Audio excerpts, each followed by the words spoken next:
अमरावती शहरात काल सायंकाळी आलेल्या वादळी वाऱ्याने मोठा कहर केला आहे.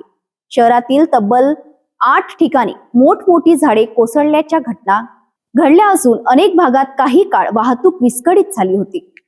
मात्र अग्निशमन विभागाने तात्काळ घटनास्थळी धाव घेत परिस्थिती नियंत्रणात आणली.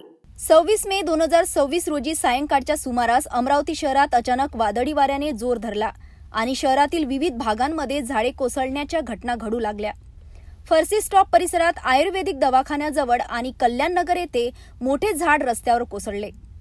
या घटनेची माहिती नगरसेवक प्रशांत वानखळे यांनी अग्निशमन विभागाला दिली. यानंतर किरण नगर गल्ली क्रमांक 6 येथे देखील झाड कोसळल्याची माहिती मिळाली. कवरनगरमधील चौरे मार्केट परिसरातही मोठे झाड पडल्याने नागरिकांमध्ये भीतीचे वातावरण निर्माण झाले होते.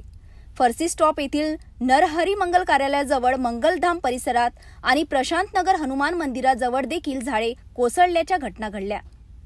यशोदानगर मटन मार्केट परिसरात तसेच लक्ष्मीनगरमध्येही झाडे पडल्यामुळे काही काळ वाहतूक ठप्प झाली होती. मात्र अग्निशमन विभागाचे अधिकारी आणि कर्मचारी यांनी तातडीने सर्व घटनास्थळी पोहोचत पडलेली झाडे हटवली आणि वाहतुकीसाठी रस्ते मोकळे करून दिले. रात्री 9 वाजेपर्यंत अग्निशमन मुख्यालयाला एकूण 8 ठिकाणांहून झाडे पडल्याचे कॉल प्राप्त झाले होते.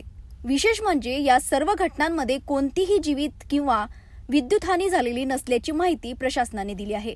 सुदैवाने या सर्व घटनांमध्ये कोणतीही जीवितहानी झालेली नाही. वादळी वाऱ्यांमुळे अमरावती शहरात मोठ्या प्रमाणात झाडे कोसळली असली तरी अग्निशमन विभागाचे तत्परतेमुळे मोठा अनर्थ टळला.